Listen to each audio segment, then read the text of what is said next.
Speaker Toma, President Peterson, members of the House and Senate, Attorney General Mays, Secretary Fontes, Treasurer Yee, Superintendent Horn, Mine Inspector Marsh, Corporation Commissioners, Chief Justice Brutnell and members of the judiciary, tribal leaders, Governor Brewer and honored guests, and all Arizonans. It is my honor to stand before you today at the opening of the second regular session of the 56th Legislature, here on land that will always be connected to the O'odham and the Peeposh of today's Salt River, Pima, Maricopa Indian community and of the Gila River Indian community. What a year it has been. We have worked together, debated each other, pushed one another, and most importantly, put aside our differences when it mattered most to do what's right for Arizona and the people who call it home. Now, I think we can all agree it certainly hasn't been easy. But our constituents didn't send us here to the Capitol to solve easy problems or take the easy way out. They are relying on us to ensure Arizona's economy works for middle-class families, that we are taking action on securing the border where the federal government has so clearly failed,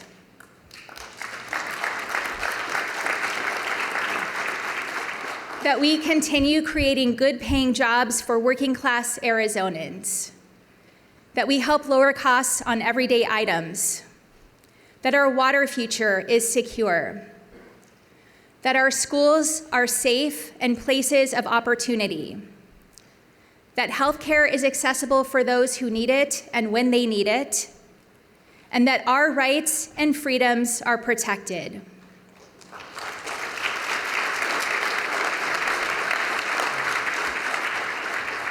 As a born and raised Arizonan, a social worker, a mom, and the sister of 2 public school teachers, these are the reasons I wake up every day to fight on behalf of Arizona. As we embark on this new year, one that will be filled with highs and lows, tough choices and compromise, it is my sincere hope we never lose sight of why our fellow Arizonans bestowed on us the honor of representing them, and why we must always strive for progress and for a better tomorrow. With that, I'm proud to share with you the progress we've made in the past year on many of these key issues. And just as importantly, I look forward to outlining the work before us in the months ahead. The foundation of what we do as elected officials here in this Capitol is rooted in keeping Arizona families safe. That's why we cannot go forward without first addressing Washington's ongoing failure to secure our southern border, a failure decades in the making under both Democratic and Republican administrations. When my fellow Arizonans gave me the honor of this office, I pledged to not play the same old political games that created this crisis and that have continually hurt communities, families, and our state. No one understands the misguided efforts of the past more than our neighbors, sheriffs, small business owners, and local law enforcement near the border, who work every day to offer solutions where the federal government has failed. One needs to look no further than the decision to close the Lukeville port of entry, which did nothing to actually solve our immigration crisis, but did hurt businesses and families. My administration worked tirelessly to reverse this short-sighted action by the federal government and took extraordinary steps, including sending the National Guard to the border to bring security and common sense to this situation.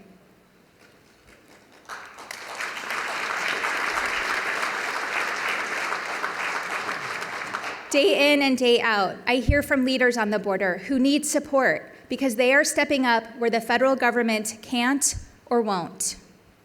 This year, they asked for boots on the ground, improved communication systems, resources to combat human trafficking, and the latest technologies to keep communities on both sides of the border safe.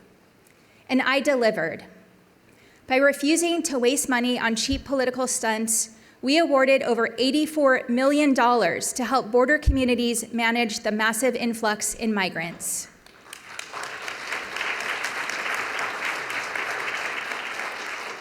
But we must do more. That's why I launched Operation Secure, creating a border coordination office within the Arizona Department of Homeland Security.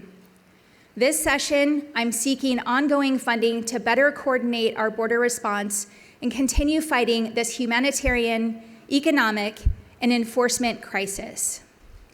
This new funding will expand the operation with critical investments in border security, as well as resources to intercept the flow of fentanyl. Every Arizonan should know we are taking significant and meaningful steps to keep them safe, even when the federal government refuses to.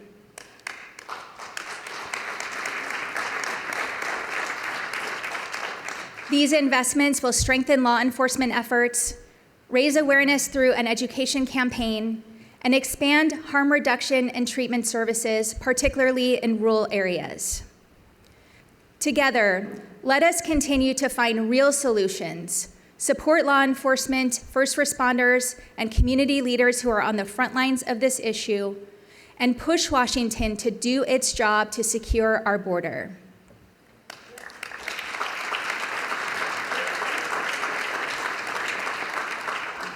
And just as I will continue to hold the federal government accountable for their responsibilities, we must also fulfill our fiscal duty to this state.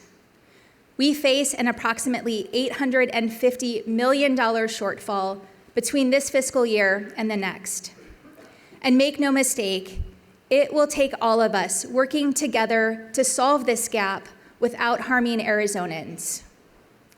To all those who call this state home, let me share this message. We will not shirk our responsibilities, and we will not kick the can down the road for our children and the next generation to solve. And we will not cut spending on vital services.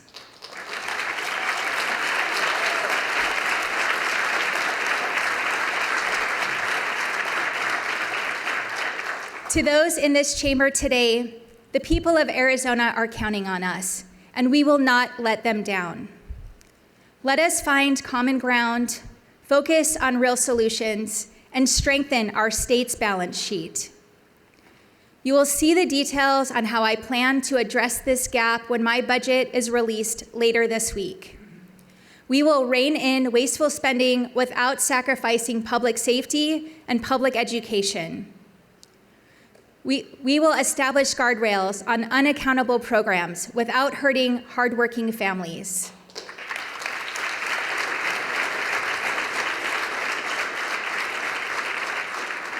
And we will tighten our collective belts through increased efficiencies and innovation without gutting programs that support small businesses, seniors, and those in need.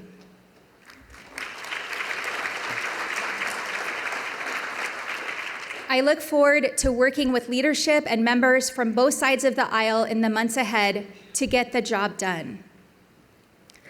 Despite our budget issues, we have much to be proud of in our amazing state.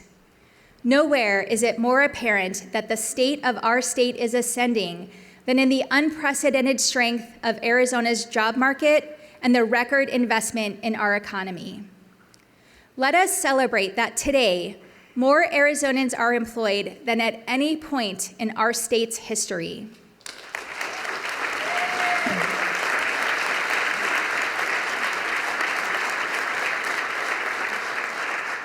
This milestone is a testament to the hard work and commitment of our entrepreneurs and innovators, our community colleges, universities, tradespeople, and of so many who recognize the promise of Arizona.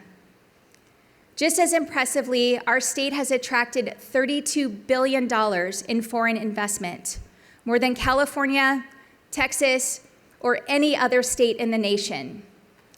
That $32 billion means jobs, jobs, and more jobs for working people in Arizona.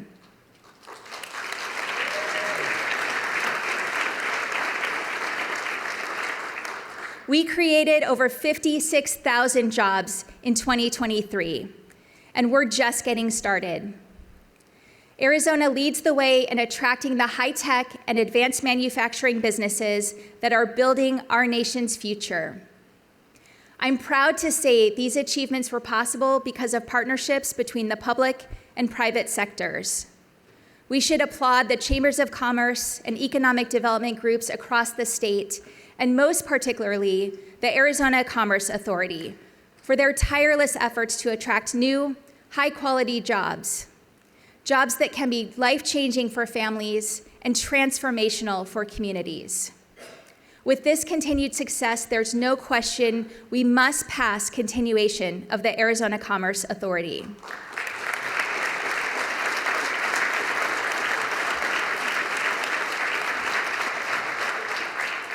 As I said, we're just getting started, so now is not the time to rest. It is critical that all of us continue to work together, just as we did when a bipartisan coalition of House and Senate members came together to pass both last year's budget and put a Prop 400 extension on the ballot.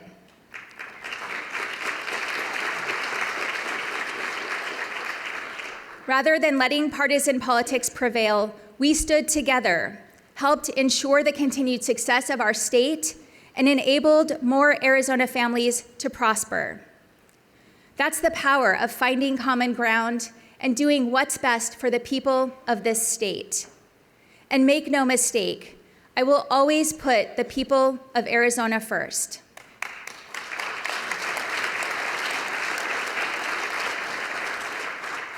That's why I've taken action to ensure our strengthening economy provides opportunities for any Arizonan who wants to succeed. With our investments in Future 48 workforce accelerators, we will prepare thousands of Arizonans every year for jobs building our nation's future in industries like semiconductors, renewable energy, and aerospace and defense. And my Build It AZ apprenticeship initiative aims to double the number of apprentices in construction and the trades to meet the needs of our 21st century economy.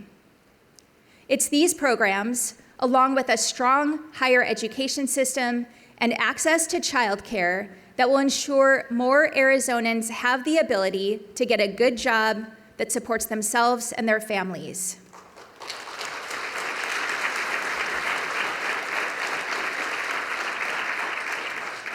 And we will continue this success by building the infrastructure and deploying the technology needed to expand high-speed internet to every community across our state, with the nearly $1 billion Arizona will receive. High-speed internet is crucial for businesses, healthcare, and education, particularly for our rural and tribal communities who are on the front lines of our rapidly changing economy. We must build fast, reliable, and affordable broadband access for every Arizonan, no matter where they live.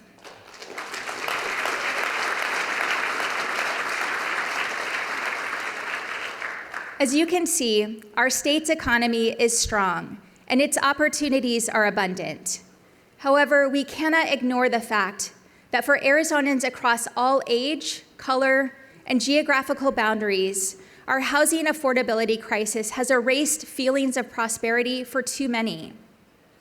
I have personally felt the fear and uncertainty of not knowing how you're going to make your next mortgage payment.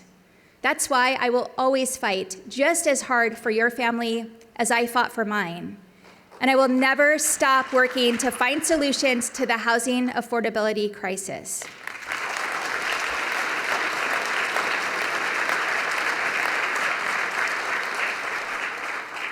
This past year, I worked with many of you here at the legislature to find new and effective ways to address this issue. We directed $150 million to keep more Arizonans housed through rental assistance programs. We allocated money to provide legal aid for up to 1 million more Arizonans who are facing eviction or housing instability. And we made a historic investment to create more housing that's actually affordable for middle-class families.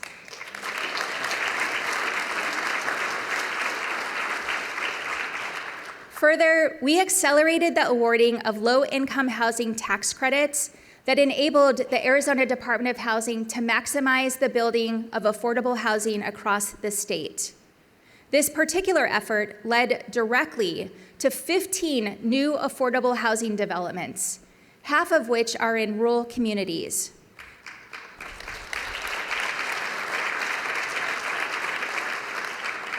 And this built more than 1,000 housing units for working-class families who need them.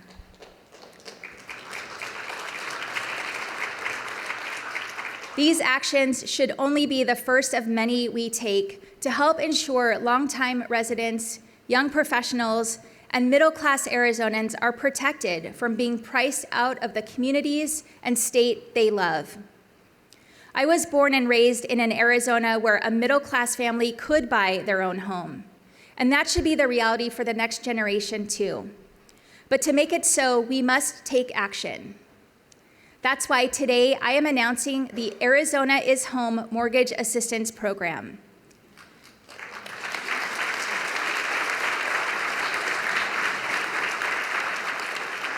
This program will help working-class families throughout the state with down payment assistance and mortgage interest rate relief.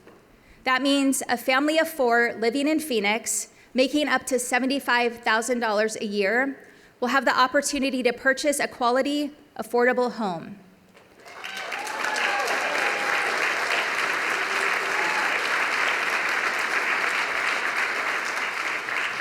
And we will enhance homebuyer assistance for our state's rural communities by providing access to less costly home loans for working-class households.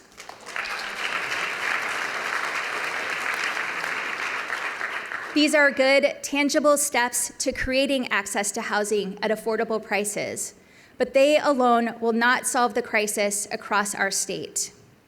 I look forward to working with any member of this legislature to find innovative and effective solutions to help Arizonans access the homes they and their loved ones need to thrive. Of course, to discuss Arizona's future, we must also talk about water. How to protect what we have today, how to navigate the challenges ahead, and how to maximize opportunities when Mother Nature offers them. Thanks to the careful planning and bipartisanship of generations of leaders before us, Arizona is at the forefront of water conservation and innovation. Our state uses less water today than in the mid-1950s, even as our population has boomed.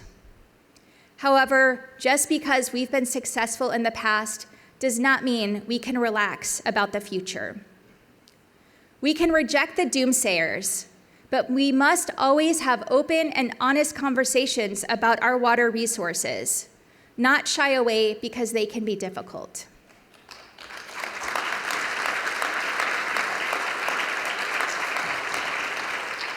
As the first year of my administration has shown, I will take decisive action to protect Arizona's water future.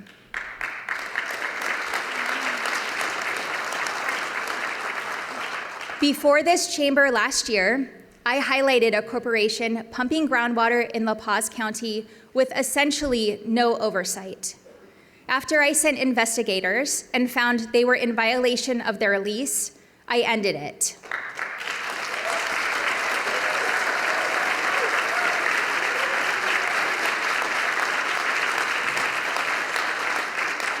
And as of next month, all Butler Valley leases held by this entity will be terminated, protecting water for nearby communities.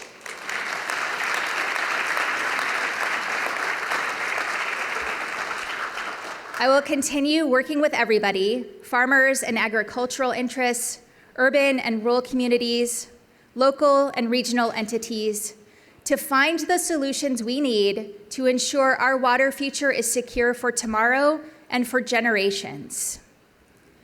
There is no better example of this than the agreement I negotiated earlier this year with our neighbors, Nevada and California, to conserve at least 3 million acre-feet of water, enough for 9 million homes by 2026.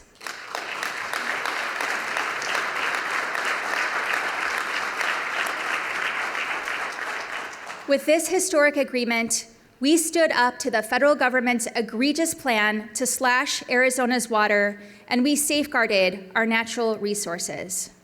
But this is only a starting point. We have not put the decades-long drought in our rear-view mirror yet. We must always strive to do more through expanding public-private partnerships, increasing conservation, exploring new technology, and maintaining a steadfast commitment to strengthening protections where needed.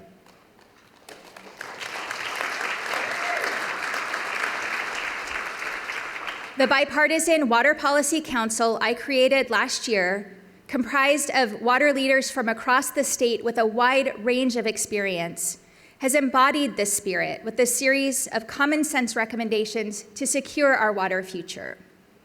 For decades, rural Arizonans who have begged, demanded, and fought to protect their groundwater have been ignored. Now, after 40 years of waiting, it's time we finally take action and update our groundwater management laws.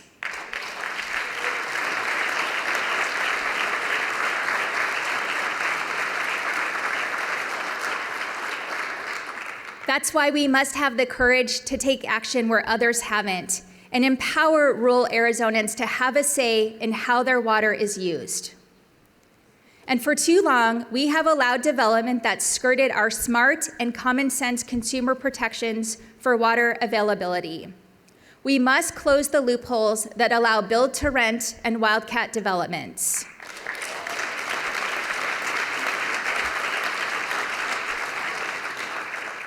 Our water rules give families and businesses confidence to invest in our state, and we cannot continue to let individuals and corporations exploit these loopholes and rob us of our water future. We all recognize that our state is growing, and we must continue to adapt while maintaining our long-held status as a national leader in water management. Our water standards are the key to our strong economy. I refuse to sacrifice them for unchecked growth.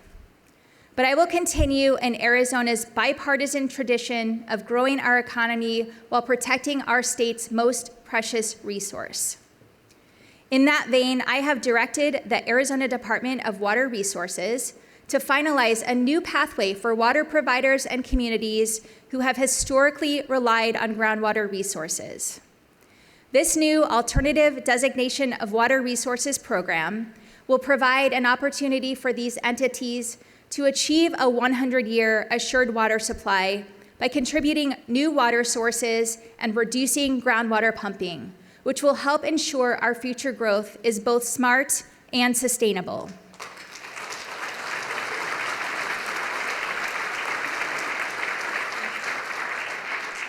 Let us remember that water and drought do not care about party registration or job titles, or whether you live in an urban or rural community. We can only protect our water supply by working together. I stand ready to work with you to pass legislation that makes the changes we need today, all to safeguard Arizona's water for tomorrow. And to those of you who have spent years refusing to act, if you don't, I will.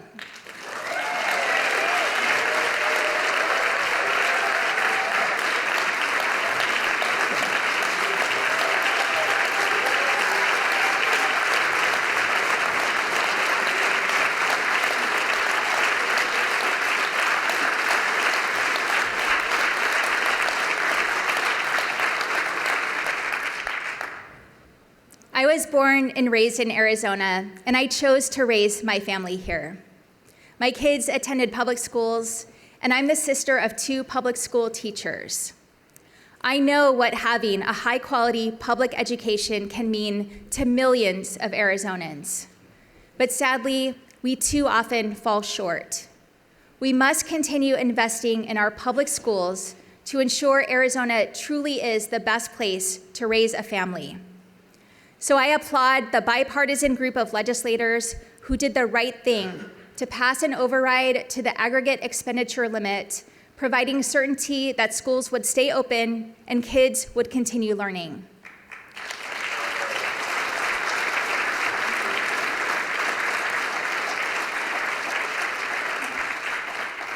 And I stand ready to work with legislators to find a permanent solution going forward.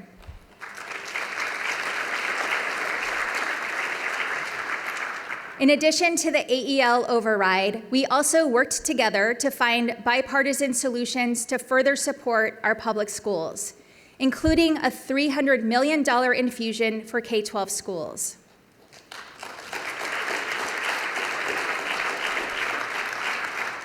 Let's build on that success and send an even stronger Prop 123 to the voters, one that will provide our public schools another decade of funding certainty.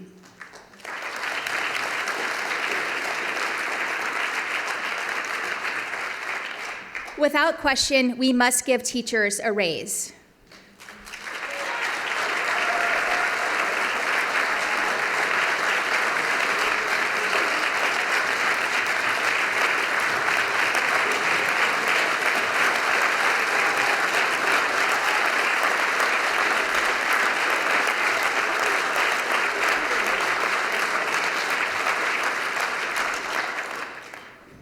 But we must also hear the Arizonans asking us to do more.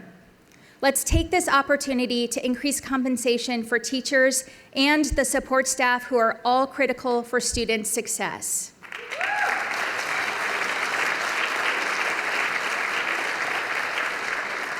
And let's take the necessary steps to invest in school safety. I look forward to collaborating with you to move these solutions forward. By working together to strengthen Prop 123, we will prove to Arizona parents and students that we're building the world-class public education system they deserve and that our state needs for the future. We must not let this opportunity pass us by.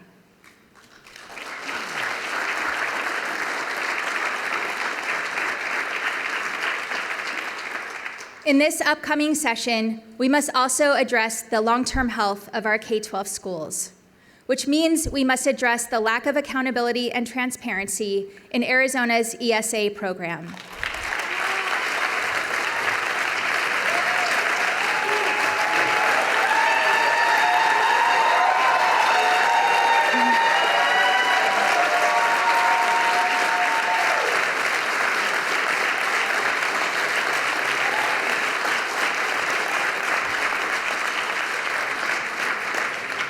We have seen a steady stream of news coverage around unacceptable and sometimes downright outrageous use of taxpayer money under this program, including water park admissions, ski passes, and luxury car driving lessons. It is our responsibility as stewards of this state to put in place guardrails to ensure taxpayer dollars dedicated to education are used properly.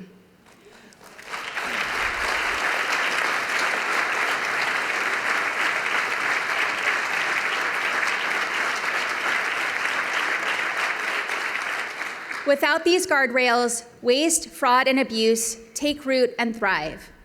That's why we must take action to bring transparency and accountability on behalf of Arizona parents and all taxpayers. We can deliver common sense solutions like ending the luxury spending, keeping our children safe by requiring background checks for educators, and expanding the authority of the Auditor General. Additionally, let's require recipients to have attended a public school for at least 100 days, a reasonable standard that would save our state $250 million.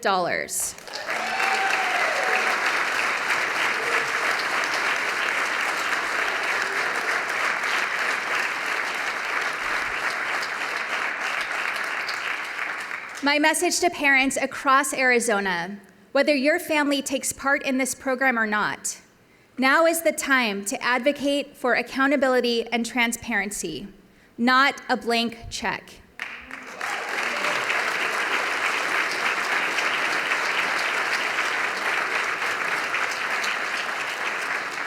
If we fail to do so, the current projected price tag of $1 billion is only the start. Turning our attention to higher education, our state universities continue to lead the way in innovation, pushing boundaries and helping more Arizona families achieve their dreams.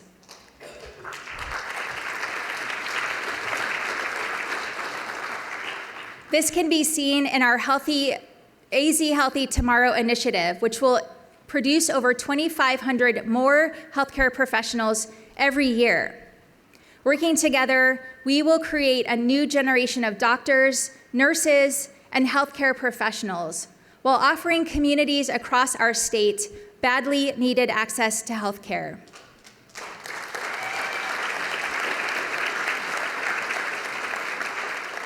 We are early in this journey, but we should be proud of our state universities for their steadfast efforts to build a better tomorrow for Arizona.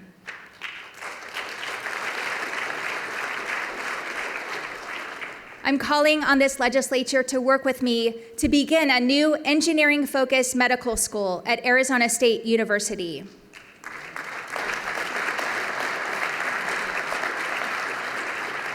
To double the size of University of Arizona medical schools, and to start a new medical school focused on serving rural and tribal communities at Northern Arizona University.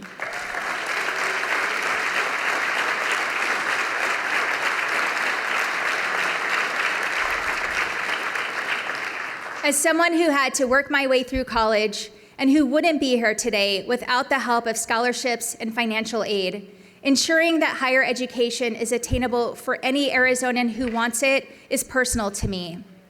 And I know many in this chamber today recognize we have a duty to make higher education as accessible as possible. We should be proud of the progress we've made in this area through securing significant investments in tribal colleges, as well as new funding for community colleges in rural Arizona. However, we must also recognize many of our actions have been one-time investments.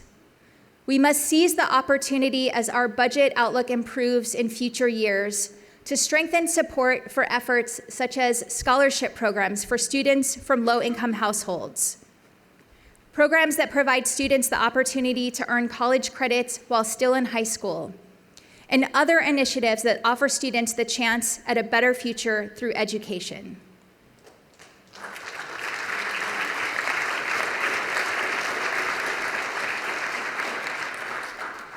Supporting Arizona families also means protecting our loved ones throughout their time on this earth.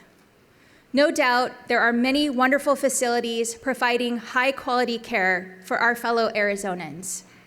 However, I am saddened and infuriated that too many long-term care facilities are failing some of the most vulnerable with devastating effects.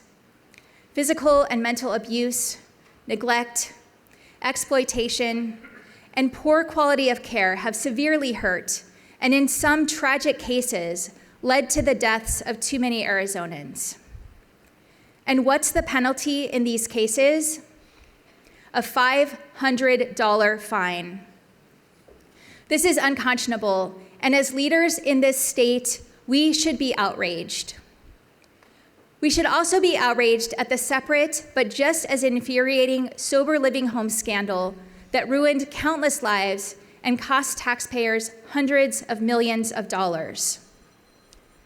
I'm proud we have taken action to crack down on this fraud, and I commend Attorney General Mays for investigating those who are exploiting some of our most vulnerable residents.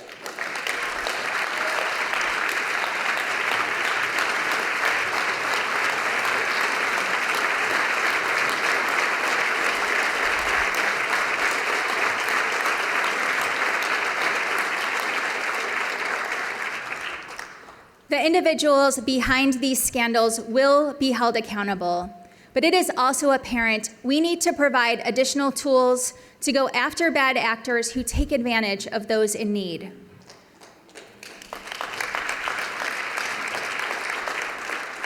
That's why I'm calling on the legislature to strengthen our state's standards for sober living homes and long-term care facilities and significantly increase penalties for bad actors.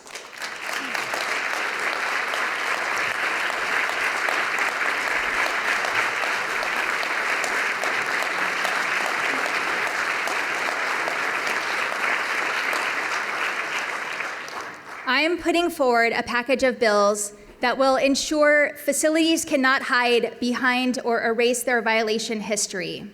It will increase fines, It will standardize inspections, and it will empower adult protective services to seek emergency protection orders and establish standardized credentials for Alzheimer's, dementia, and memory care.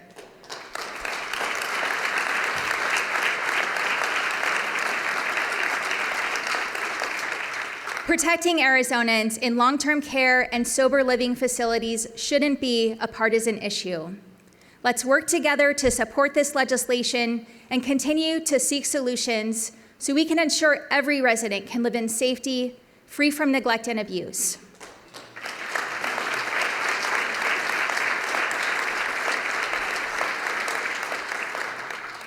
Supporting Arizona families also means ensuring our children have access to high-quality health care. Unfortunately, federal efforts that raised so many kids out of poverty just a few years ago are phasing out, but the needs and rising costs for parents are just as tough as ever. No family should have to go bankrupt to care for a sick child. To combat this disturbing trend, we expanded kids' care eligibility for thousands of Arizona children.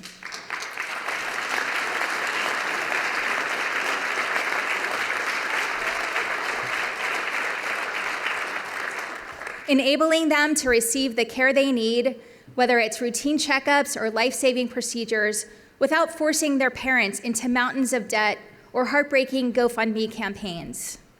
Let's continue working together to find new and innovative ways to lower the cost of doctor visits, medical exams, and other quality of life measures that will provide relief for Arizona families today.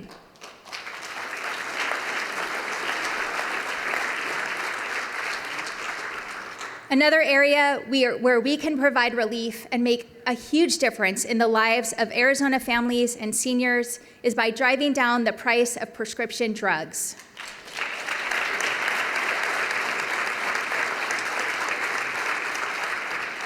That's why I strongly urge you to support my forthcoming proposal that stops price gouging middlemen in our healthcare system from overcharging for prescription drugs.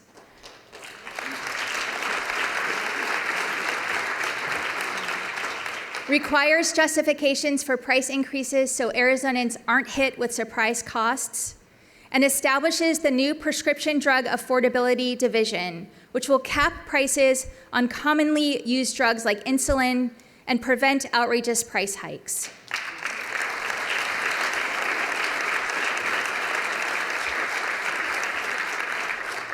These measures will help every Arizonan and ensure no one ever has to choose between paying for rent or paying for life-saving medication.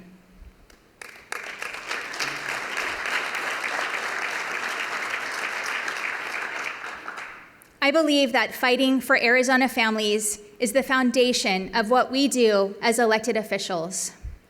And I truly believe that fighting for Arizona families means defending every individual's right to make their own reproductive health care decisions.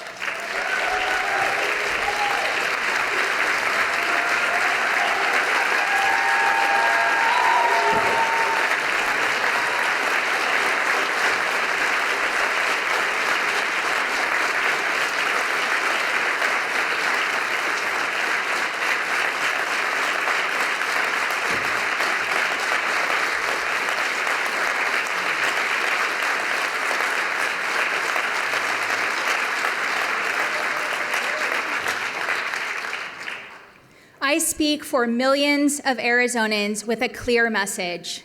These deeply personal decisions should be made between a woman and her doctor, not politicians and the government.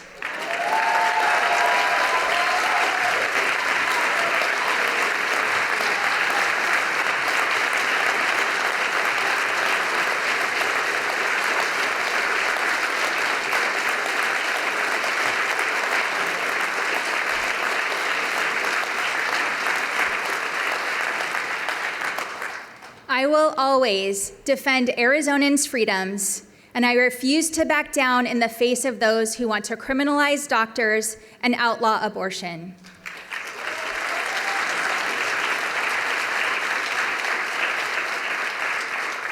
That's not happening on my watch.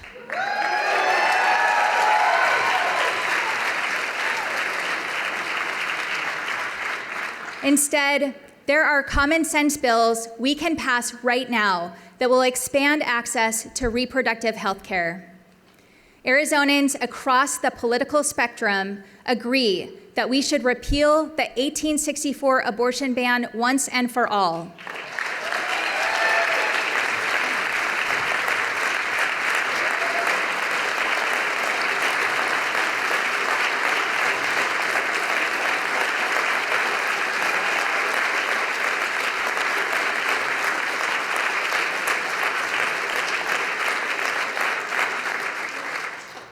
That we should pass the Right to Contraception Act,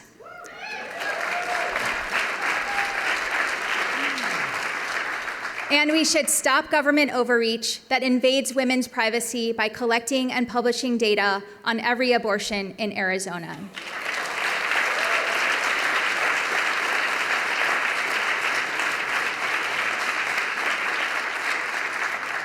As I have said before and will continue to say again and again, reproductive freedom is not a partisan issue. Women deserve to have access to the health care we need. We deserve to have our individual rights protected, and we deserve to make the personal decisions we deem best for ourselves and our families.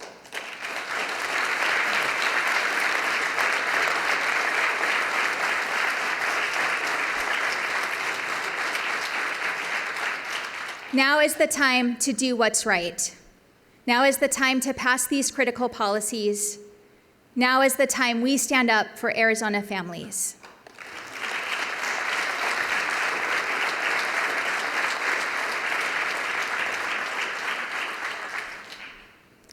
I have used this time today to highlight just a few of our successes from the past year, the incredible strengths of our state, and the steadfast resolve of its people.